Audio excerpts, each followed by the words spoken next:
a fin de poner el control de la forma misma en que lo celebró, sin ningún tipo de sanción o carga onerosa desproporcionada, ¿no?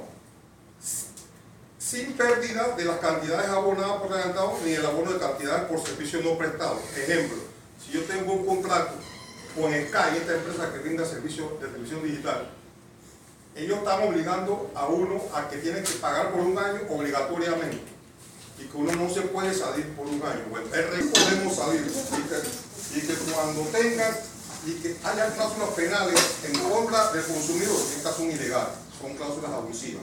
O sea, sí nos podemos salir, no estamos obligados a estar, porque no hemos recibido el bien. Si yo nada más recibo 3 meses y quiero dejar pagar, bueno, ya yo no tengo nada. Es diferente, no nos confundamos con un contrato de estos que cogemos, que nos dan un celular, porque ahí estamos pagando el celular a un precio exorbitante por el contrato y todas esas cosas. Sí. Estoy hablando de algunos ejemplos, no me estoy saliendo del tema, pero me comprenden para hacer un poquito más, ¿no? Entonces, ¿qué reglamento? Tiene 2 rasgos que lo identifican. Es una norma secundaria subalterna, inferior y complementaria de la ley. Las leyes, ¿quiénes las aprueban? La asamblea, sabemos, ¿verdad? Los reglamentos ya vimos que ¿quién da la atribución? El jefe del ramo. El jefe del ramo o en conjunto del presidente. Del presidente. No, porque ya es algo. Lo podemos ver, por lo menos, imagínense que la ley del tránsito, yo imagino que no la conozco, voy a poner un ejemplo un poquito que ahora se me estaba pensando en eso. Que la ley del tránsito sí habla que habrá multas por infracciones y eso, pero no habla de los montos. Bueno, el reglamento de tránsito habla de los montos. Y los que manejan sabrán mejor que yo, cada cierto tiempo suben los montos de las multas sin necesidad de ya cambiar la ley, cambian el reglamento, porque a lo mejor el director del tránsito tiene esa facultad, ¿no? Conjunto que presidente de la República firman el reglamento donde se aprueban los montos nuevos y se adecuan a los tiempos.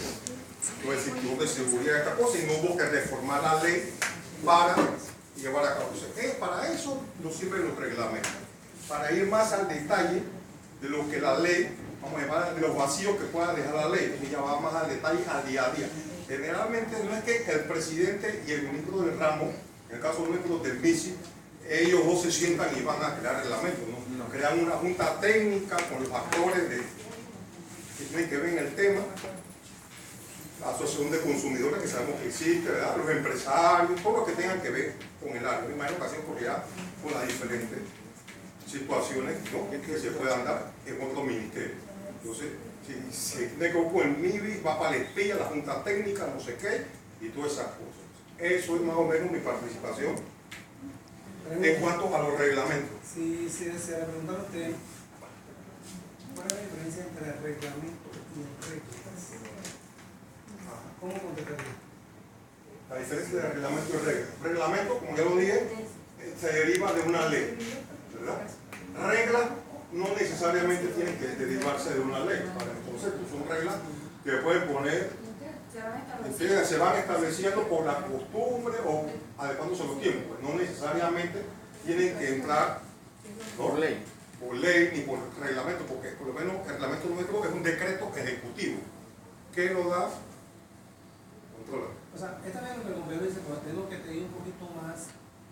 Cuando nosotros hablamos de, recuerden la pirámide ranquense, ¿se acuerdan? Ajá, correcto. El orden constituido, ¿se acuerdan que los reglamentos, circulares, ordenanza, toda en la pipa grande de la pirámide, ¿se acuerdan? Sí. Porque ahí está la mayoría de las cosas. Entonces viene bajando, que está la constitución, que está la ley especiales, junto con la ley orgánica, que hay una contradicción para el primero para después, viene la ley ordinaria, después vienen los decretos ley, ¿verdad? Decreto ejecutivo, todo esto, y después viene bajando que las circulares, mejorando los reglamentos, y hay una disposición que dice que se llama el reglamento primero por los resueltos, primero vienen los resueltos, y algunas versiones comparadas ponen que los reglamentos están arriba en virtud de los reglamentos institucionales, pero también tenemos que saber de que no necesariamente es porque se derivan de una ley, sino que obedecen al desarrollo. La ley no contempla, al igual que el decreto desarrolla la ley. Bueno, el resuelto es una instrucción, pero ¿qué sucede en el límite de la regla y el reglamento? ¿Por qué hay una diferencia? Claro, claro, en el reglamento están reglas constituidas definitivamente, pero esas reglas tienen una solemnidad, tienen una forma, un tratamiento de cómo tú estableces y cómo lo acomodas, da sentido en un reglamento. Y por eso los reglamentos hablan título 1, título 2, y comienza a decir que de la ausencia justificada, todas esas cosas que se aplican en un reglamento. Entonces, pero las reglas también son aquellas situaciones que nacen de la necesidad que no contempla el reglamento, pero que tampoco puede violar que las leyes constituidas. Ejemplo, si en mi reglamento, un momento de yo estoy controlando una situación que no pude prevenir, yo como gerente digo, ven acá, la cosa está bien seria, yo nunca puse en mi reglamento prohibido entrar con arma de fuego, pero la cosa está tan seria y yo tengo que tomar las medidas para proteger mi personal, porque la ley me obliga a que yo soy el responsable aquí. Entonces, con una regla, vamos a poner una persona en un área ahí a registrar, y aquí el que me entra va a tener que pasar un filtro porque quiero proteger ¿qué? A mi personal, que aquí ha habido 4 o 5 asesinatos, asaltos y de todo, por lo tanto vamos con una regla. Para entrar en el lugar usted necesita que no se puede entrar con arma de fuego. La corregiduría, en un momento dado, te ponen afuera. Prohibido entrar que enrollado en chancletita, un tipo afuera y toda esa cuestión.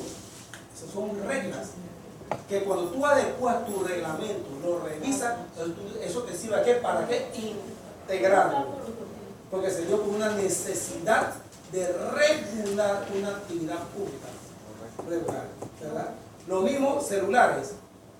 De repente los bancos no tenían en su reglamento, en un momento dado institucional, no se puede hablar por celulares. Pero como se ha dado tanto asalto, dirán, bueno, no puede hablar por celular. Y todavía te permiten entrar con celular, cuidado que va viendo una regla que dice, me lo apagas. Wow. Sí, entonces hay situaciones para controlar ¿qué? Problemas que se presentan. Esas son ¿qué? Reglas. Pero, ¿por qué dice que el reglamento está constituido de reglas? Porque de esa serie de reglas tú adecuas ¿qué? Tu reglamento. Pero una vez que lo adecues no puede pasar por encima de ¿qué? De un decreto. Porque el decreto no puede pasar por encima ¿qué? De la ley. ¿Estamos claros? Así es como la idea del reglamento es facilitar la aplicación de la ley mediante la creación de un conjunto de normas, de disposiciones, leyes. Los reglamentos son reglas y solo tendrán fin y sentido de derecho. En tanto se deriven de una norma legal. Bien sencillo, no puedes crear ningún tipo de reglamento que vaya en contra de la ley. ¿Cómo se clasifican? Se clasifica en ejecutivo dependiente, autónomo independiente, necesarias y reglamentos delegados. Los reglamentos ejecutivos. Los reglamentos ejecutivos son aquellos que tienen por objeto establecer los detalles necesarios para la aplicación de la ley. Las disposiciones contenidas en el reglamento ejecutivo tienen el carácter de normas secundarias respecto a las primarias que están en la ley. Ok, ¿qué quiere decir? Que el reglamento ejecutivo está abajo de lo que vienen siendo las primeras leyes, pero tiene su importancia también a la hora de pues, tomarse en cuenta cualquier situación que esté descrita allí.